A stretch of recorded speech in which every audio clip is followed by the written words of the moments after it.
Всем привет! Снова с вами Optical Club и рубрика «Знания на ноль». Сегодня мы поговорим о размещении сумков и подсумках на снаряжении бойцов. Не забываем, что каждый из нас размещает сумки, свои подсумки и так далее так, как ему удобнее. Но сегодня мы поговорим о стандарте. Итак, сейчас мы рассмотрим один из поясов одного из военнослужащих.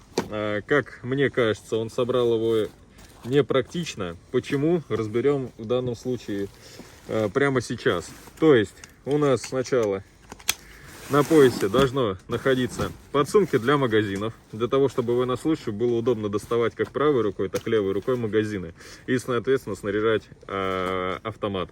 Дальше у нас должно размещаться подсумки для гранат, хотя бы по одному с каждой стороны. После чего у нас идет, в данном случае, видите, идет аптечка. Возможно, она здесь расположена правильно, но мой вам совет размещать, так сказать, иметь две аптечки. Одна у вас для чужого военнослужащего, который будет, так сказать, вас выручать, если вдруг вас ранят или вы потеряете сознание и вы не сможете оказать себе помощь. Он сможет найти вашу аптечку, достать там жгут, бинт, соответственно, возможно, промедол, и применить к вам экстренную помощь. Второй же случай аптечки я вам советую расположить где-нибудь на бронежилете, для того, чтобы здесь, так сказать, находилась экстренная ваша помощь, где вы сможете сами себе оказывать неотложную помощь. То же самое: жгут, бинт, промедол, перевязочный пакет и так далее. Перейдем снова к поясу. Дальше у нас возможно размещение быстросбросника. То есть сюда вот мы скидываем там магазины отработанные, чтобы их не засовывать в подсумки. И небольшой рюкзачок разгрузочный, в котором имеются различные, то есть мультитул, например, лески, булавки и так далее. Думаю, для чего это мы будем рассказывать в следующей рубрике. Давайте обратим внимание на бронежилет. Почему я разместил именно подсумки вот таким вот образом. Первоначальная моя задача, почему расположить сумки как можно выше, для того, чтобы перекрыть то расстояние до шеи, то расстояние шеи, где она не защищена, соответственно, плитами. Поставив сюда магазин или радиостанцию, как я делал, например, при бою в городе, у меня был навигатор военный, он такой вот толстый, и он, соответственно, перекрывал, так сказать, шейный отдел мой, для того, чтобы при попадании там осколков или, возможно, пули, хоть что-нибудь могло препятствовать прямому попаданию в мои органы. Дальше, соответственно, размещается, как я и говорил ранее, аптечка как можно ближе для вас. Ну а все остальное решайте сами, чтобы расположить, например, те же подсумки для магазинов, чтобы унести больше магазинов.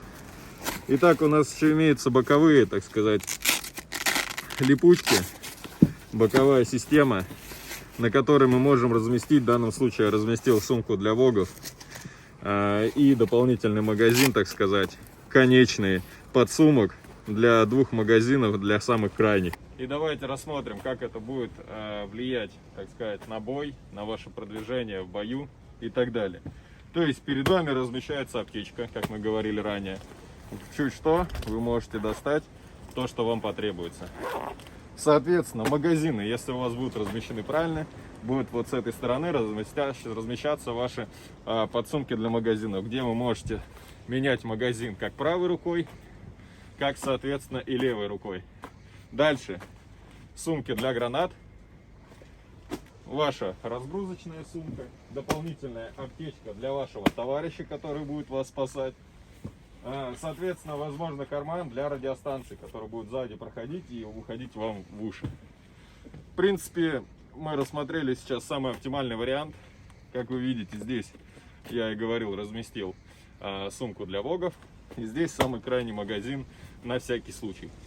В конце нашего видео мы представим вам, так сказать, документальную версию, наглядную, чтобы вы посмотрели, как что размещается для военнослужащего, что включает и так далее. Дальше мы в следующих рубриках наших, в следующих наших роликах мы ближе и детально разберем, что входит в аптечку, что конкретно входит в экипировку бойца.